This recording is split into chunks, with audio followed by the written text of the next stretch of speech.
Hello बच्चों, आपका अपना YouTube channel Sania biology classes में स्वागत है। आज हम लेकर आए हैं पर्यावरणीय मुद्दे यानी इन्वायरमेंटल इशू चैप्टर 16 का नेक्स्ट टॉपिक, जिसको हम कहते हैं स्क्रबर के प्रकार। पिछले वीडियो में हमने पढ़ा कि स्क्रबर भी वायु प्रदूषक को क्या करता है, नियंत्रित करता है। यानी कि वो क्या करता है कि SO2 को, है ना, अलग करता है। किससे? वायु से। स्क्रबर एक्चुअली जो आपने पढ़ा वो वेट टाइप का स्क्रबर था। एक स्क्रबर होता है वेट, यानी जिसमें क्या करता है, वाटर को यूज किया जाता है, भीगा हुआ। वेट का मतलब भीगा हुआ रहता है, ड्राई का मतलब सूखा हुआ रहता है। तो आपने जो पढ़ा आपके सिलेबस के अकॉर्डिंग में वो वेट स्क्रबर था, WET, वेट स्क्रबर मतलब भीगा हुआ स्क्रबर जिसमें वाटर सप्लाई होता है ना। ओके, अब कहते हैं कि स्क्रबर के जो होते हैं वो दो टाइप्स होते हैं। स्क्रबर के जो है के दो टाइप्स हैं। तो फर्स्ट जो है आपका वो वेट वाला है। वेट यानी कि जो क्या करता है, वाटर, है ना, वाटर युक्त होते हैं। यानी जिसमें आप देखे होंगे कि स्प्रे जो होता है, वाटर का स्प्रे हम उस पर लगाए थे, तब जा करके हमारा नीचे SO2 छन यानी कि छना था। दूसरा होता है ड्राई, यानी ड्राई होता है। ड्राई का मतलब होता है शुष्क, जिसको हम लोग कहते हैं शुष्क स्क्रबर। ये दूसरा आपका जो होता है वो क्या होता है, ड्राई होता है। ओके, तो अब रही बात कि जो वेटेड था, जो स्क्रबर वेटेड था, जो वाटर युक्त होता है, वो SO2 को अलग करता है। ओके, जो ड्राई होता है वो एक्चुअली क्या करता है, ड्राई वाला जो स्क्रबर होता है वो सस्पेंडेड पार्टिकल्स को अलग करता है। यानी कि निलंबित जो कण होते हैं, निलंबित जो कण होते हैं, यानी जो गैस में जो निलंबित कण होते हैं छिपा हुआ, उसको ये अलग करता है ड्राई स्क्रबर। अब वेट स्क्रबर क्या करता है कि ये केवल SO2 को अलग करता है। ओके, तो स्क्रबर के जो दो टाइप है उसमें से आपको ये वेट टाइप वाला स्क्रबर को ज़्यादा याद रखना है आपके सिलेबस के अकॉर्डिंग। ओके, और ये ड्राई वाला जो है आपका, ये नीट लेवल का हो जाता है कि ड्राई स्क्रबर जो होते हैं वो निलंबित कण को अलग करता है। अब वेटेड स्क्रबर क्या करता है कि SO2 को अलग करता है, जिसमें आपका वाटर सप्लाई किया जाता है, स्प्रे डाला जाता है वाटर का। चलिए, तो अब हम लोग देखेंगे नेक्स्ट, इसको कॉपी डाउन कर लीजिएगा। अब हम लोग नेक्स्ट देखने वाले हैं जिसको कहते हैं CPCB। CPCB ये क्या होता है, ये सबसे बड़ा सवाल है। ये सभी एयर पॉल्यूशन अभी आपका चल रहा है, वायु प्रदूषण। तो कहते CPCB, इसका अर्थ होता है सी से होता है सेंट्रल, और P से होता है पोल्यूशन, पोल्यूशन, और यहाँ पर एक और C जो है इससे होता है, क्या चीज होता है, सेंट्रल।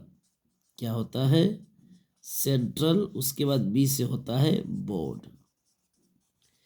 तो अब इसका फुल फॉर्म को नोट करेंगे दिमाग में आपका कि सेंट्रल पोल्यूशन से, यानी कि सेंट्रल पोल्यूशन क्या हो जाएगा, CPCB, यानी सेंट्रल पोल्यूशन।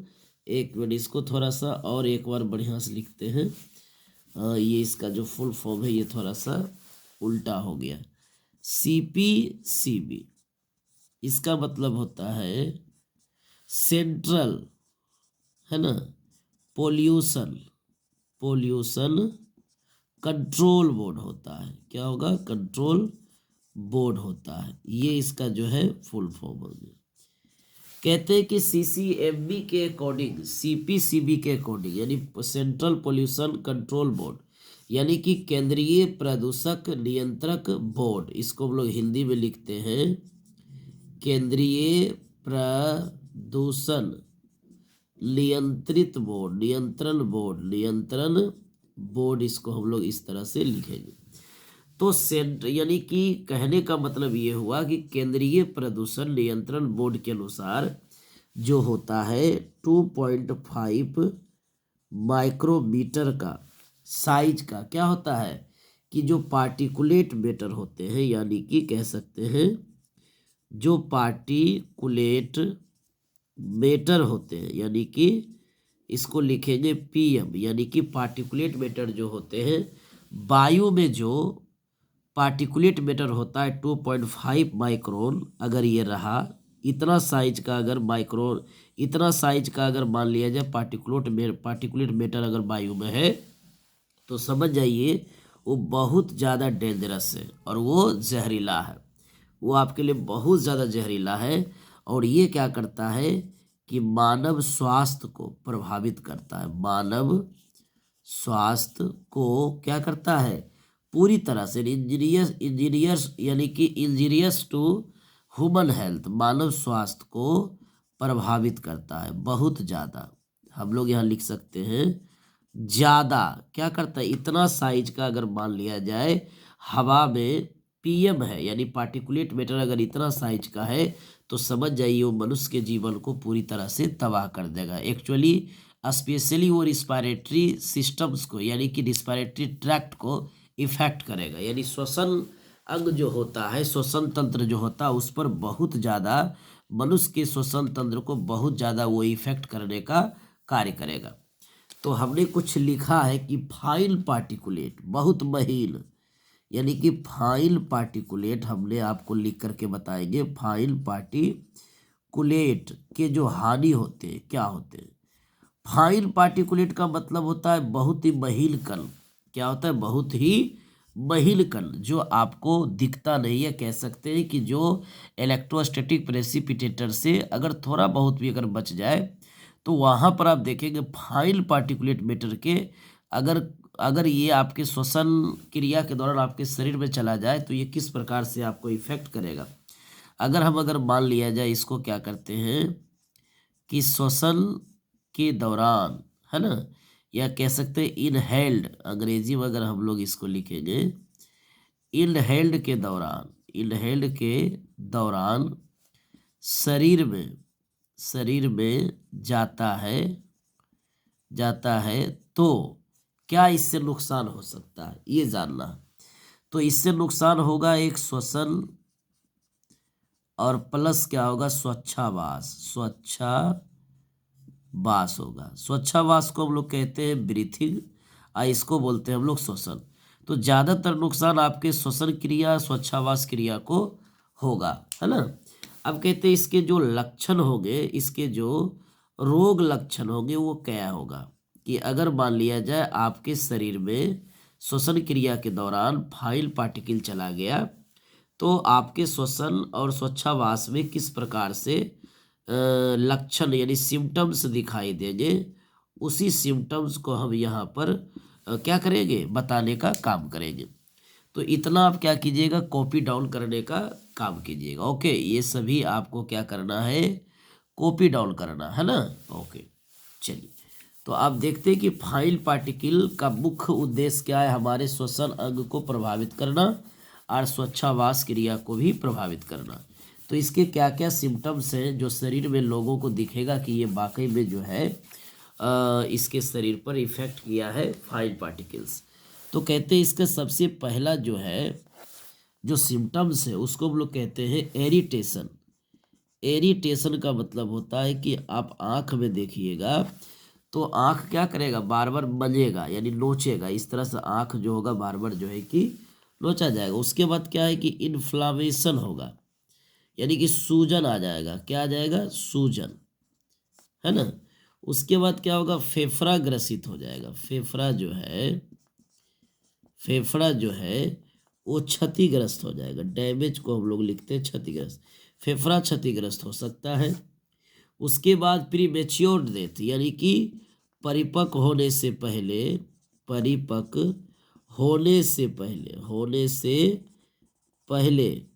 क्या होगा, मृत्यु हो जाएगा। कोई भी अगर मान लिया जाए एनिमल है या कोई भी अगर लिविंग ऑर्गेनिज्म है, तो परिपक्व होने से पहले क्या करेगा, उसका डेथ हो जाएगा। ये इतना ज़्यादा प्रभाव पड़ता है किसका, जो छोटे कण होते हैं फाइल पार्टिकल्स। ओके, चलिए, कुछ एक डिब्बा पॉइंट है कि जो स्वचालित होते हैं, स्वचालित यानी जिसको बोलते हैं ऑटोमोबाइल एग्जॉस्ट, जो स्वचालित जो होते हैं, स्वचालित वाहन यानी ऑटोमोबाइल एग्जस्ट, यानी कि स्वचालित वाहन ऑटोमोबाइल जो होते हैं, हम लोग यहाँ एक लाइन में लिखेंगे स्वचालित जो ऑटोमोबाइल होते हैं, इसको अंग्रेजी में हम लोग इस तरह से कवर करने का काम करेंगे ब्रैकेट में। ऑटोमोबाइल को, है ना, प्रदूषण का वायु प्रदूषण का मुख्य, है ना, मुख्य कारण कहते हैं। वायु प्रदूषण का क्या है, मुख्य कारण कहते हैं। ये डिब्बा में चला जाएगा, ये बहुत ही ज़्यादा इम्पोर्टेंट है, जो आपके ऑब्जेक्टिव में जो है कवर करने का काम करेगा इस साल, कि ऑटोमोबाइल को वायु प्रदूषण का मुख्य कारण कहते हैं। क्या कहते हैं, बहुत ही बड़ा कारण होता है। ओके, अब कहा जाता है कि हम लोग देखते हैं कि अगर मान लिया जाए कि ये जो ऑटोमोबाइल एग्जस्ट है वो ज़्यादातर कहाँ पर देखा जाता है, मेट्रो सिटीज़ में। मेट्रो सिटीज का मतलब जैसे दिल्ली हो गया, कोलकाता हो गया, चेन्नई हो गया, गुजरात हो गया, ये सभी मेट्रो सिटी हो गए। तो ये सभी मेट्रो सिटी में आप देखिएगा कि बहुत ज़्यादा जो व्हीकल्स है, जितने भी व्हीकल्स हैं, जितने भी वाहन हैं, उन सभी वाहन को अगर हम देखेंगे तो उसमें लेड लेड युक्त जो है कि वाहन होता है। और लेड युक्त वाहन क्या करता है कि ये इनएक्टिवेट करता है, जो कैटलिस्ट होते हैं उसको इनएक्टिवेट कर देता है, निष्क्रिय कर देता है। तो ये लेड क्या है, एक मेजर एयर पोल्यूटेंट है, कह सकते हैं ये बहुत ही बड़ा वायु प्रदूषक है, जो मेट्रो सिटी में, है ना, ये सभी रिलीज होते हैं। क्यों रिलीज होते हैं, क्योंकि मेट्रो सिटी में बहुत ज़्यादा जो है कि व्हीकल्स यानी कि ऑटोमोबाइल एग्जस्ट, यानी बहुत सारे कार, बहुत सारे बसेज, बहुत सारे कह सकते हैं कि टोटोस, है ना, बहुत सारे जो है कि इस तरह का टोटोस तो बैटरी वाला होता है, हम ऑटो बोलना चाह रहे हैं, तो ऑटोस ये सभी बहुत ज़्यादा चलते हैं। यानी पब्लिक ट्रांसपोर्ट जो सिस्टम है वो इसी पर डिपेंड होता है। तो इन सभी से निकलने वाले जो अपशिष्ट होते हैं, उसमें से सबसे ज़्यादा ऑटोमोबाइल अपशिष्ट जो होते हैं वो क्या होता है, वायु प्रदूषण का मुख्य कारण है। चलिए, तो यहाँ तक आपको क्या करना है, कॉपी डाउन करना है। इसीलिए हमने एक स्लोगन दिया कि लेड फ्री।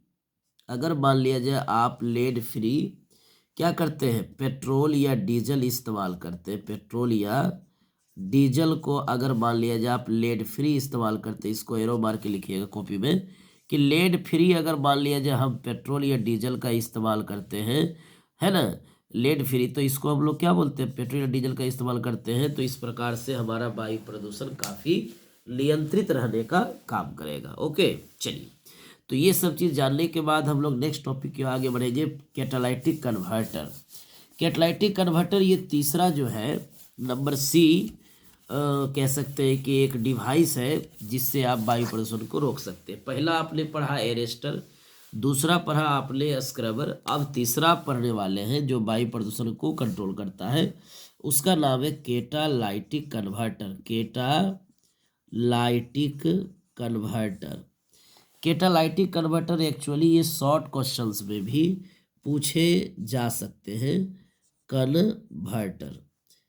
तो कैटालाइटिक कन्वर्टर की अगर बात करेंगे तो इसको अंग्रेजी में हम लोग लिखेंगे केटा ब्रैकेट में कैटालाइटिक कन्वर्टर, क्या लिखेंगे, कैटालाइटिक कन्वर्टर लिखेंगे। ओके, चलिए, कहते हैं ये एक डिवाइस है, ये क्या है, यह एक युक्ति है, यह एक क्या है, युक्ति है ना, जो क्या करता है, जो क्या करता है कि शौचालय यानी कि ऑटोमोबाइल एग्जस्ट, हम लोग इसको थोड़ा सा इंक भर लेते हैं, है ना, वेट करने के लिए खेद है, और थोड़ा इंक भर करके ही इसको हम कवर अप करेंगे।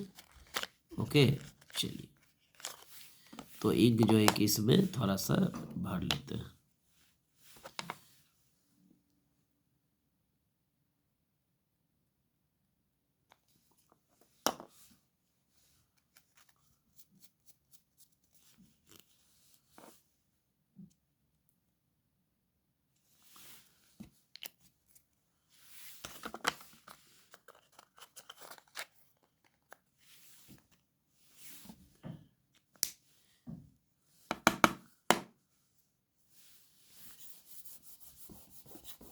ओवरफ्लो हो गया इंक। चलिए कोई दिक्कत नहीं, हम लोग नेक्स्ट देखते हैं इस तरह से।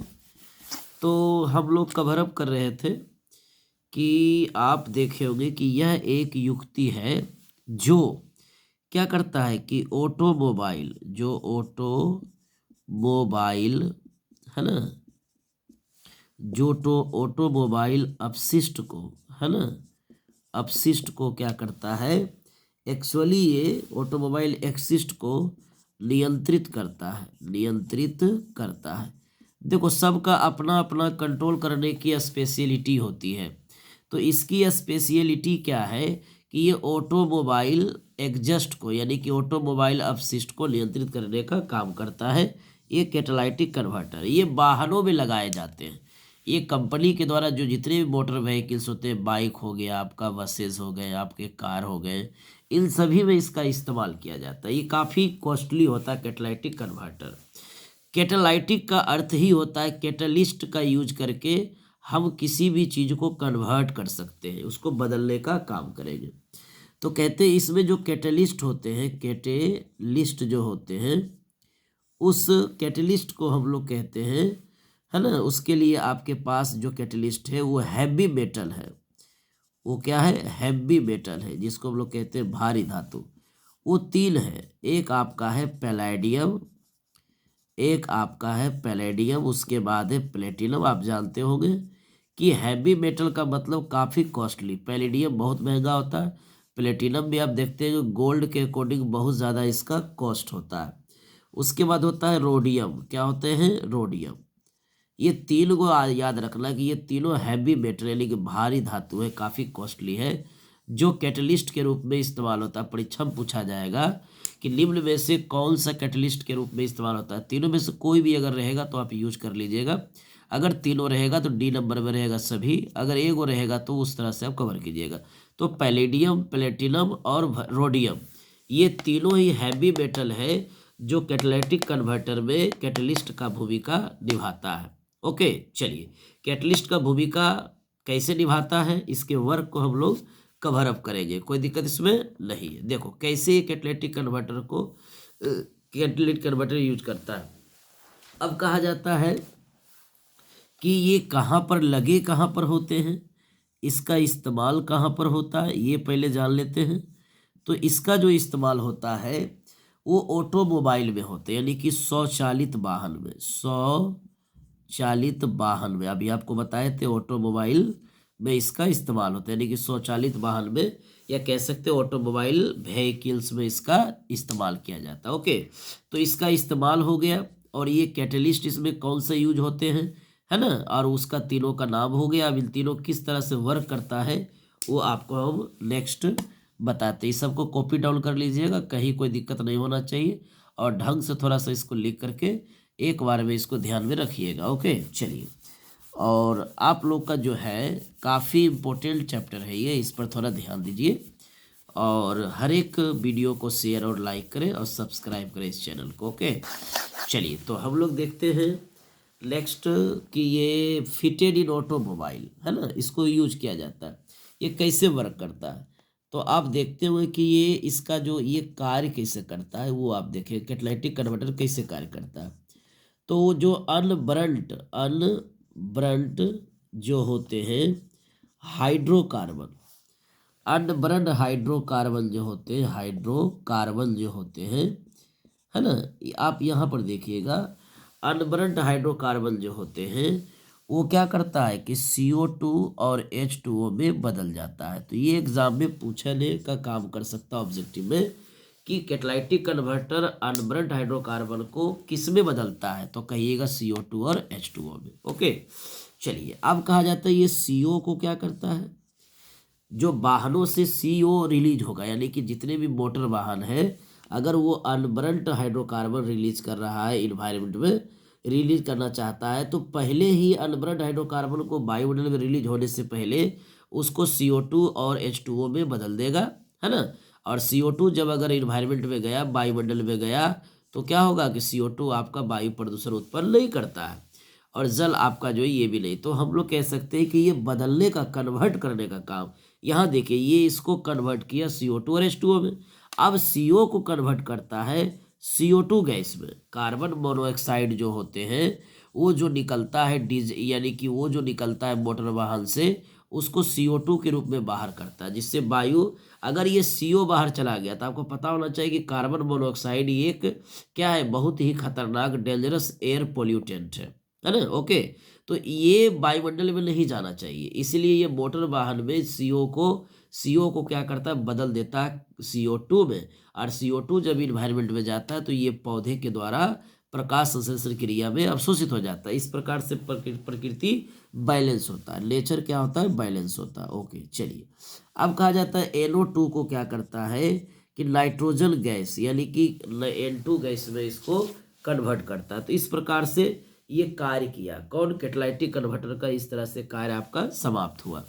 तो कैटालिटिक कन्वर्टर पर जो शॉर्ट नोट लिखने के लिए आएगा लघुत्तरीय प्रश्न में संक्षिप्त विवरण, तो इतना पूरा आपको लिखना है, जो काफ़ी इजी लैंग्वेज और सब एक एक लाइन में इसको डील किए।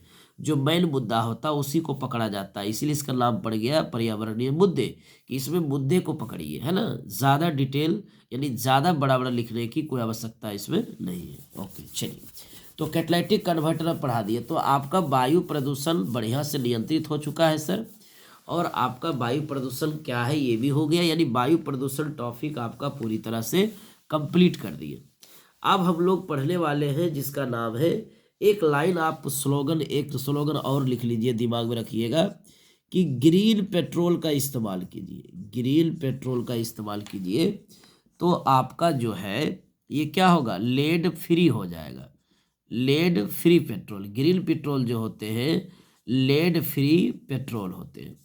ग्रीन पेट्रोल को हम लोग क्या बोलते हैं, लेड फ्री पेट्रोल। जिस पेट्रोल में लेड ना हो उसको कहा जाता है लेड फ्री पेट्रोल। और आपको पता होगा lead is the major pollutant, है ना, लेड जो है सबसे बड़ा प्रदूषक की श्रेणी में आता है। और अगर लेड फ्री पेट्रोल अगर मान लिया जाए यूज करना है तो उसका नाम है ग्रीन पेट्रोल। ओके, चलिए, तो अब हम लोग नेक्स्ट टॉपिक को डील करने वाले हैं जिसका नाम है a case study of Delhi, a case study of Delhi, a case study of Delhi. इसको ब्रैकेट में लिखेंगे कि कंट्रोलिंग, कंट्रोलिंग जो है आपका vehicular pollution, controlling vehicular air pollution, air pollution. आप इसको हिंदी में लिखेंगे कि वायु प्रदूषण का, वायु प्रदूषण का, है ना, वेहिकुलर वायु प्रदूषण लिखेंगे कि वाहन वायु प्रदूषक का नियंत्रण, यानी कि जो वायु प्रदूषण वाहन से होता है, बहुत सारे मोटर कार से जो प्रदूषण उत्पन्न होते हैं उसको आप नियंत्रित कैसे करेंगे, या दिल्ली का एक स्टडी करके बताइए कि दिल्ली का जो स्थिति है ना, दिल्ली की जो स्थिति है उसका अध्ययन करके हमें बताएं। तो हम देखते हैं कि दिल्ली जो है, दिल्ली ऐसे तो आपका इंडिया का कैपिटल है दिल्ली, यानी भारत की जो राजधानी है वो दिल्ली है। अब कहा जाता है दिल्ली राजधानी है कि, तो हम लोग देखते हैं कि मोर देन कार रन, है ना, मोर देन यानी कि यानी कह सकते हैं बहुत ज़्यादा कार जो है, कार बसेस और ऑटोज़ वगैरह जो है बहुत ज़्यादा दिल्ली में चलता है। कह सकते हैं कि ये वेहिकुलर पोल्यूशन को कह सकते हैं कि ये इंक्रीज करने का काम करता है, पूरे वर्ल्ड की बात कर रहे हैं। तो आप देखे हुए कि मोर कार देन गुजरात इन वेस्ट बंगाल, अगर मान लिया जाए हम गुजरात और WB यानी वेस्ट बंगाल की कार को एक साथ जोड़ दें तो आपका अकेला यहाँ दिल्ली में उतना कार चलती है, उतना बसेस चलते हैं। ओके, कहते पब्लिक ट्रांसपोर्ट बहुत ज़्यादा है, पब्लिक ट्रांसपोर्ट ज़्यादा है और अपना ट्रांसपोर्ट भी बहुत ज़्यादा है, यानी खुद का जो है कि एक परिवार में, दिल्ली इतना ज़्यादा हाईटेक सिटी है, कह सकते हैं मुंबई में ज़्यादा फ्लाइट वगैरह का यूज़ होता है, फ्लाइट यानी कि फ्लाइट से ज़्यादातर लोग यहाँ से वहाँ जाते हैं, लेकिन दिल्ली में उतना ज़्यादा फ्लाइट का इस्तेमाल नहीं होता, वहाँ पर ज़्यादा कार इस्तेमाल होता है। एक परिवार में अगर मान लिया जाए दिल्ली में 4 व्यक्ति है तो 4 कार वहाँ पर, 4 कार उनके घर में होंगे। अगर 5 व्यक्ति है तो 5 कार होंगे, यानी कि स्पेशली कार यानी कि सेपरेटली कार जो होते हैं कि एवरी पर्सन, प्रत्येक पर्सन के लिए एक एक कार होता है। तो अगर मान लीजिए इसी तरह से अगर 100 घर है और सभी में 4 व्यक्ति हैं, तो इस प्रकार से 400 कार हो जाएंगे एक एरिया में। तो उसी प्रकार से दिल्ली में तो बहुत ज़्यादा आबादी है, घनी आबादी वाला क्षेत्र है। तो वहाँ अगर इतना ज़्यादा मात्रा में कार चल रही है, बस चल रही है और ऑटो चल रही है, तो वायु प्रदूषण तो ये काफ़ी हद तक बढ़ेगा।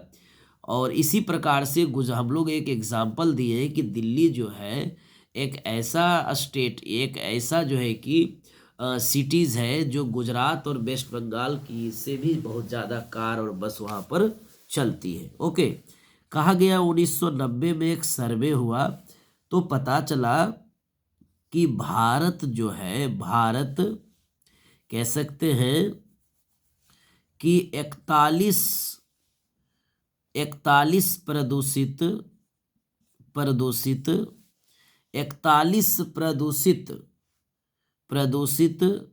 सिटी में, 41 प्रदूषित सिटी में, या इसको ऐसे लिख सकते हैं कि विश्व में 41, ऐसे लिख सकते हैं कि विश्व की बात हो रही है, विश्व में 41 प्रदूषित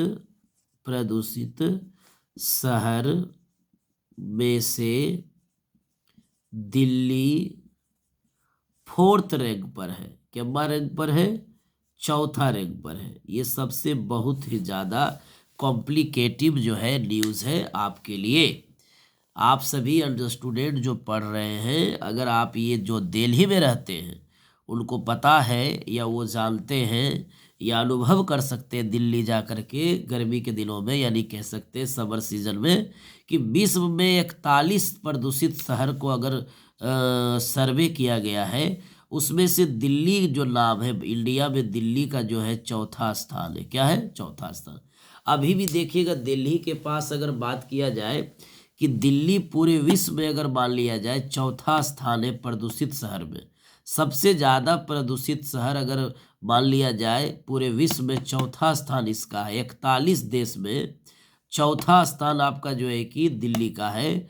तो हम कह सकते हैं कि ये पूरे वर्ल्ड में 4था स्थान है दिल्ली का। उसी तरह से अगर भारत में अगर मान लिया जाए पूरे शहर की बात करें, तो आज भी गाजियाबाद और बुलंदशहर जैसे देशों में बहुत ज़्यादा प्रदूषित एरिया, वो दोनों एरिया क्या है आपका, बहुत ज़्यादा जो है कि प्रदूषित है। ओके, चलिए, तो अब हम लोग क्या करेंगे, इन सभी को कवर करने का काम करेंगे। अभी आपका कंटिन्यू है एक केस स्टडी ऑफ दिल्ली, यानी दिल्ली के स्थिति का अध्ययन करते अभी हम लोग जा रहे हैं, जिसमें बताए हैं कि दिल्ली जो है गुजरात और वेस्ट बंगाल से, है ना, ज़्यादा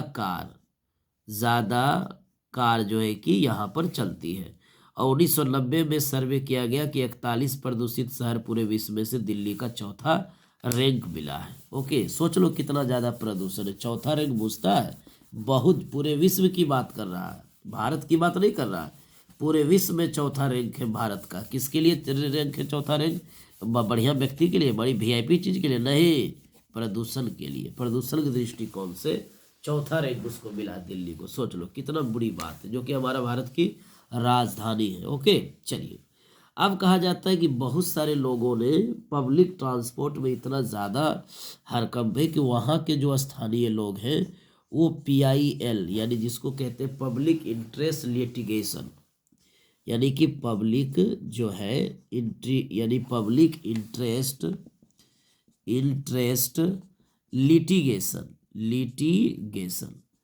अब यहाँ पर एक्चुअली आपको ये बताया जाएगा पब्लिक इंटरेस्ट लिटिगेशन, जैसे सरकार के लिए, जैसे बहुत सारे लोग अगर मान लिया जाए आपके मोहल्ले में किसी प्रकार का कुछ होता है ऐसा, यानी अनयूजुअल एक्टिविटीज़ अगर आपके मोहल्ले में होता है, जैसे कि हम एक नॉर्मल एग्जांपल आपको देते हैं कि जैसे कि एक मोहल्ले में अगर मान लिया जाए कि बीच में कोई व्यक्ति ऐसा है आपके घर के आसपास वाला, जो मुर्गी पालन यानी पोल्ट्री फार्म अगर वो खोल दिया है, और पोल्ट्री फार्म खोल दिया है, और उसके जो मल होते हैं, जो फीकल मैटर होता है, उसका जो पैखाना होता है, वो आपके आसपास जो फील्ड जहाँ पर लोग का आवागमन ज़्यादा है वहाँ पर वो फेंक देता है।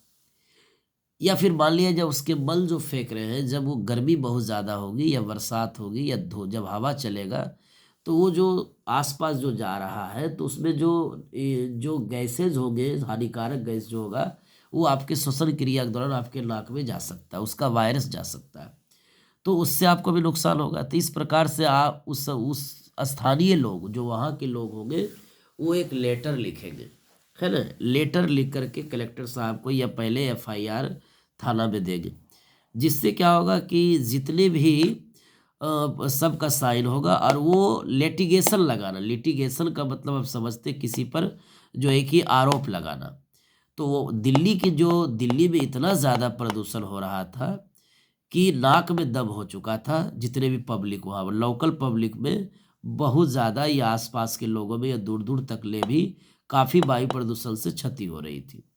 तो वहाँ पर क्या हुआ कि पीआई यानी पब्लिक इंटरेस्ट लिटिगेशन लगाया गया, पब्लिक के द्वारा एक लिटिगेशन लगाया गया। तो ये इसकी जो याचना है, याचिका जो है वो सुप्रीम कोर्ट को दिया गया, सुप्रीम कोर्ट को सुनाया गया, सुप्रीम कोर्ट को दिया गया। यानी कह सकते हैं कि वहाँ के पब्लिक ने केस किया सुप्रीम कोर्ट को कि वायु प्रदूषण को जो है कि रोका जाए या उसको नियंत्रित किया जाए, नहीं तो इससे कई नुकसान होंगे और मनुष्य का जीवन इसमें जो है तितर बितर हो सकता है।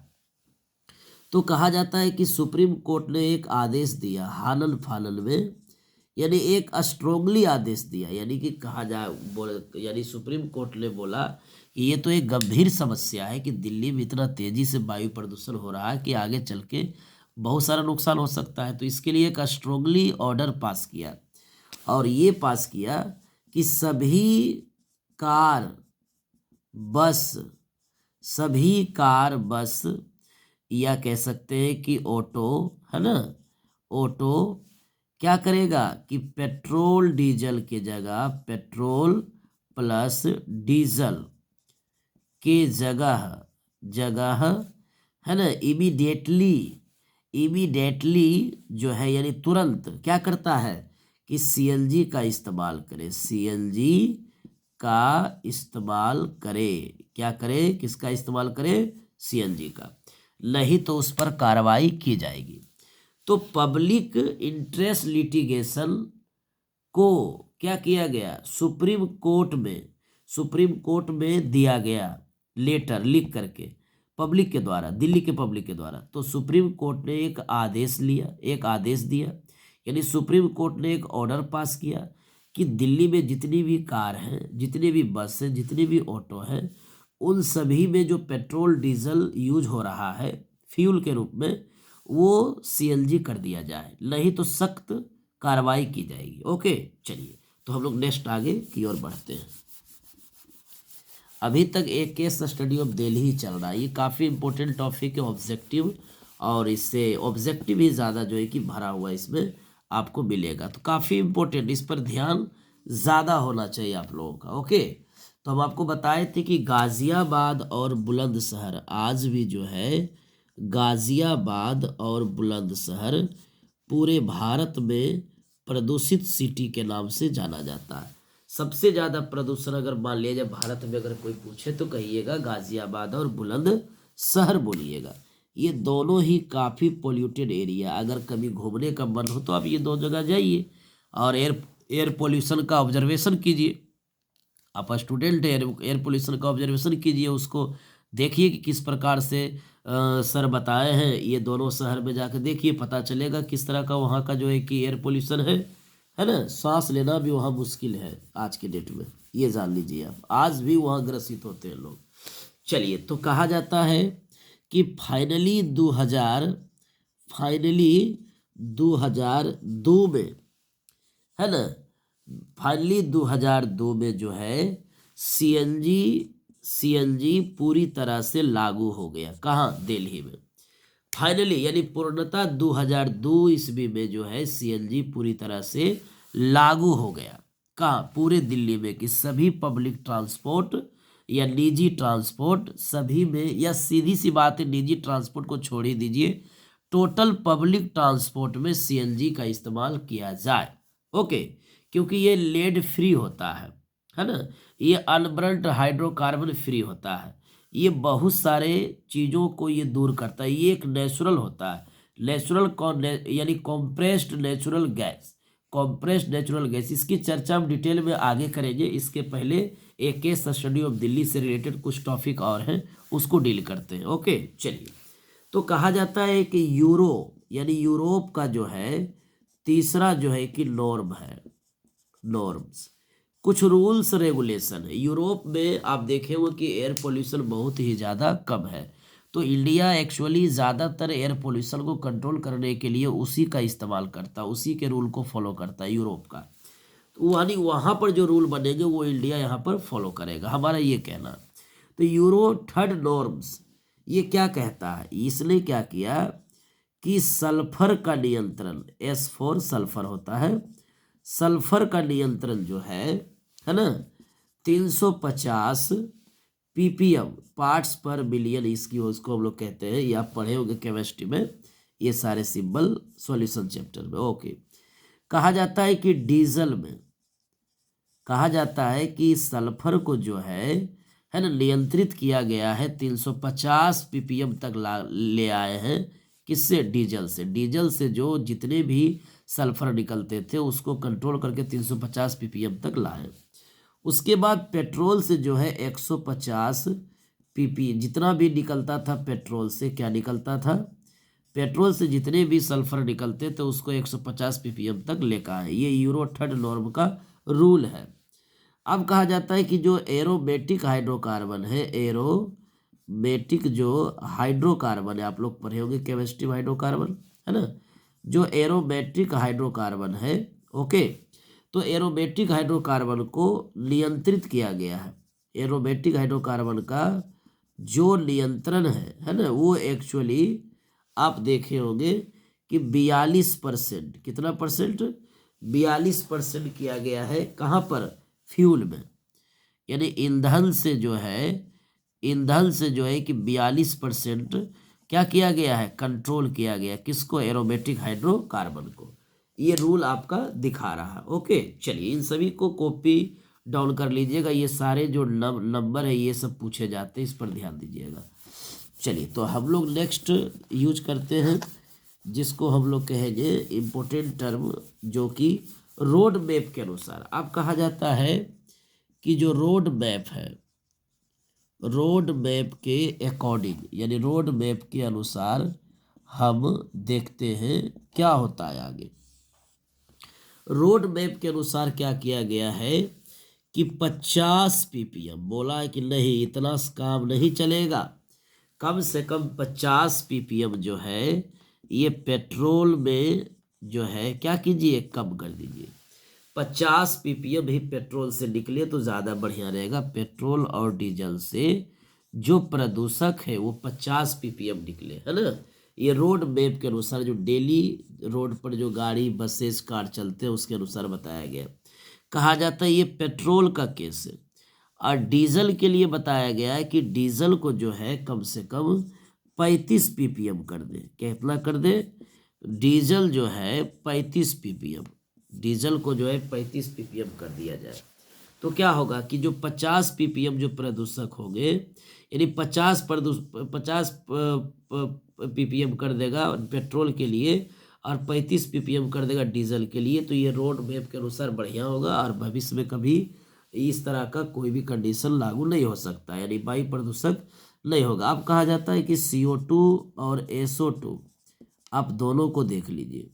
सल्फर डाइऑक्साइड और कार्बन डाइऑक्साइड का जो लेवल है दिल्ली में जो इसका लेवल था, है ना, किसके बीच था? 1997, या कह सकते हो 1997 से लेकर के, है ना, 2005 तक देखा गया। 2000 जो है 5 तक देखा गया। तो 1997 से लेकर के 2005 तक देखा गया CO2 और SO2 का लेवल में काफ़ी जो है रिड्यूस हुआ, यानी बहुत ही ज़्यादा मात्रा में वो घटा है। तो रोड मैप के अनुसार याद रखिएगा, पेट्रोल जो है 50 ppm और डीजल कितना है? 35 ppm। इस प्रकार से सभी को कॉपी डाउन करने का काम करेंगे। अब कहा जाता है कि जो व्हीलर्स होते हैं, जितने, यानी कि आपके रोड पर जितने भी कार बसेस चलते हैं तो उसको व्हीलर में नापा गया है कि 4 व्हीलर, 2 व्हीलर, 3 व्हीलर। तो कहा जाता है मास इमिशन स्टैंडर्ड इन इंडिया। एक चार्ट फॉलो करेंगे, मास इमिशन क्या हो जाएगा ये, मास इमिशन, मास इमिशन है ना, emission standard in India, standard in India की अगर हम बात करते हैं, है ना, मास इमिशन स्टैंडर्ड इन इंडिया की अगर हम बात करेंगे तो इसका एक अलग रूल होगा। जैसे कि हम लोग देखेंगे यहाँ पर जो है क्या उसको कहेंगे हम लोग, वाहन के प्रकार, वाहन के प्रकार एक चार्ट बना लेंगे। चार्ट बना करके आपको समझाते हैं तो समझ में आएगा कि मास इमिशन स्टैंडर्ड इन इंडिया में क्या दिखाया गया। तो कहा जाता है एक तरफ हम लोग वाहन के प्रकार देखेंगे कि 4 व्हीलर है कि 2 व्हीलर है कि 3 व्हीलर है ना, वाहन का देखेंगे। दूसरा हम लोग देखेंगे नॉर्म, वही यूरोप का थर्ड नॉर्म के अनुसार क्या रूल दिया गया है ना, कितना तकले पेट्रोल और डीजल को हम खर्चा कर सकते हैं, या कितना तकले पेट्रोल डीजल बाहर निकाल सकते हैं जिससे वायुमंडल को नुकसान नहीं हो सकता है, आसपास के लोगों को। अब यहाँ पर दिया गया है सिटीज ऑफ इन, है ना, इम्प्लीमेंटेशन, इम्प्लीमेंटेशन। ये देखो अंग्रेजी में जो कुछ वर्ड लिखे हुए ये सब आपको याद नहीं करना। इसके अंदर में जो भी ग्राफ आपको यहाँ पर इंडिकेट करेगा उस पर ध्यान दीजिएगा। जैसे कि 4 व्हीलर की बात करेंगे, 4 और ये W है, H कर देते हैं, तो 4 व्हीलर यानी 4 चक्का जो कार होता है वो किस भारत स्टेज के जो थर्ड नॉर्म होते हैं ये फॉलो करता है, थर्ड स्टेज होते हैं, है ना, भारत स्टेज के। यानी कि जो भी आपको अगर दिखाई दे रहा है यहाँ पर ध्यान दीजिएगा कि जो आपका यहाँ पर दिखाई दे रहा है वाहन, टाइप्स ऑफ व्हीकल्स, वाहन के जो प्रकार है 4 व्हीलर, वो नॉर्म कौन से रूल, भारत स्टेज थर्ड को फॉलो करता है। तो आप देखे होंगे कि अक्टूबर 2010 तक ले जो पूरी तरह से कंट्रोल हो चुका था सिटी। ओके चलिए, उसके बाद हम लोग फिर देखते हैं 4 व्हीलर। अब कहते हैं फिर एक 4 व्हीलर देखा जाए तो ये भारत स्टेज जो है कि ये 4th में आएगा। कब आएगा, कितना में आएगा, 4th में। तो भारत स्टेज 4th में हम लोग देखे थे कि 13 मेगा सिटी, छोटा मोटा नहीं, मेगा सिटी की बात हो रही, सबसे बड़ा बड़ा शहर, प्रमुख शहर, मेगा सिटी, 13 मेगा सिटी 2010 में, 2010 अप्रैल की बात कर रहे हैं, पूरी तरह से जो है कंट्रोल हो गया था। ओके, उसके बाद आता है 3 व्हीलर, 3 व्हीलर यानी जिसमें ऑटो वगैरह आएगा, है ना, 3 चक्का वाला जो भी गाड़ी है, ये BS3 को फॉलो करता है। BS का मतलब समझ आइए, भारत स्टेज थर्ड को फॉलो करता है। ये क्या किया, अक्टूबर जो है 2010 तक ले अपने आप को कंट्रोल करके रखा, किसको, SO2 और CO2 को। ओके, उसके बाद लास्ट जो है आपका ग्राफ है ना, जिसको कहते हैं 2 व्हीलर। 2 व्हीलर वाले जो आते हैं ये भी BS थर्ड नॉर्म के अकॉर्डिंग आता है, और ये भी अक्टूबर 2010 तक ले काफ़ी हद तक उसको कंट्रोल करने का काम किया है। कोई दिक्कत इसमें नहीं है। चलिए, हो गया ना। तो इस प्रकार से कॉपी डाउन करनी, एक बार फिर से समझ जाइए, मास एमिशन स्टैंडर्ड इन इंडिया, इसका मतलब ये होता है कि आपके रोड पर जितने भी ट्रांसपोर्ट सिस्टम है या ट्रांसपोर्ट व्हीकल्स होते हैं उन सभी में कुछ 4 व्हीलर हैं, कुछ 3 व्हीलर हैं, कोई 2 व्हीलर है। तो जो 4 चक्का वाला होता है वो यूरोप थर्ड के किस नॉर्म को फॉलो करता है, तो भारत स्टेज थर्ड के अनुसार आता है, जिसमें 2010 के अक्टूबर महीना तक काफ़ी हद तक ले वायु प्रदूषण को कंट्रोल कर पाया।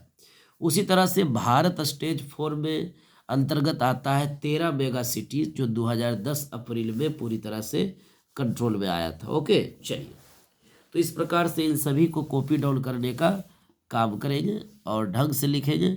4 से लेकर 2 व्हीलर तक लिखा गया है। चलिए, यही है मास एमिशन इन इंडिया, है ना, मास एमिशन स्टैंडर्ड इन इंडिया। इसका क्या वैल्यू है सबका अलग अलग आपको बताया जा चुका है। ओके, चलिए तो अब हम लोग क्या करेंगे कि अगले वीडियो में हम लोग डील करेंगे कि जो है क्या उसको बोलते हैं, वायु प्रदूषण से संबंधित घटनाएं क्या क्या होती है, जिसमें से आपको बताया जाएगा, है ना, जिसमें से आपको बताया जाएगा वायु प्रदूषण की कौन कौन सी घटनाएं, वो सब बताएंगे। तो आज के लिए इतना ही वीडियो में, फिर नेक्स्ट वीडियो के लिए आप वेट करें और थैंक यू।